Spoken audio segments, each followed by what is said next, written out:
before like anonymous like internet comments existed. This has existed. A local number that you can dial and just leave an anonymous voicemail.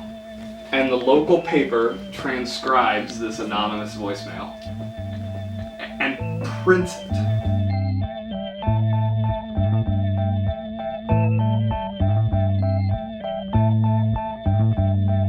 Shauna called me and asked me if I would be interested in working with a local celebrity. It was a lot of kind of brainstorming as to what to do, thinking about processes, thinking about things I was interested in. Talking with Charlie, we kind of snowballed from there. He had this idea in his back pocket about working out of the local Columbia Tribune and Trip Talk. So we started digging a little bit through some Trip Talks and getting some information, or I guess harvesting them. He had this one that was in an album cover at his house that he was really attached to, and it ended up that we weeded it down to that one. We wanted to do a printmaking project. I had a way of making in my back pocket of transferring imagery really quickly onto other surfaces. Charlie introduced me to this, which I guess is a thing that is pretty commonly known, because Carrie's like, oh yeah, duh, I did this in Girl Scouts.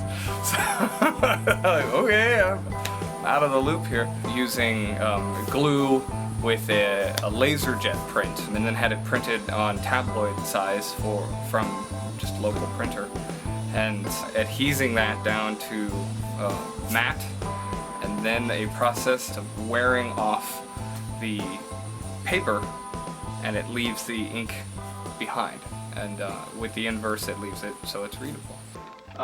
Cleaned up some of the mess around it. I just kept kind of tidying it up, but it's still rather grainy still.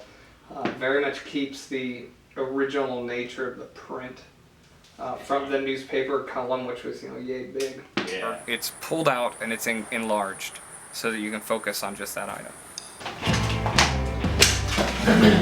So the idea is like you want to like always start in the middle. Yeah. And then basically you want friction. Jonathan was fun to work with. He had a lot of knowledge about what he wanted to do. It definitely just kind of clicked. And then, so what you want to do is like, you see how like I'm folding it up Yep. and rolling the paper out, Yep. and I'm not on the paper, I'm on top of the glue now. Gotcha. And you can feel the difference. We really worked well together, and I had a lot of fun.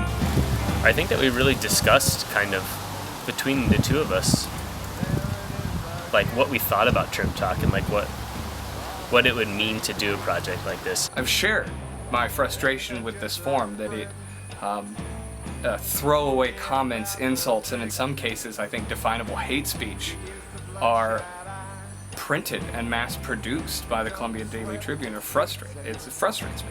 A lot of the times these Trip Talk things seem so similar to that, where people are in the situation in the heat of the moment, and it's like, man, 20 minutes of just reflection and stepping away from something, could have totally changed or deviated the way that they're gonna talk about this. So much of that message has been filtered out by the curation and printing of this audio recording. You don't know where this individual was when they were making this recording. You don't know the state of mind.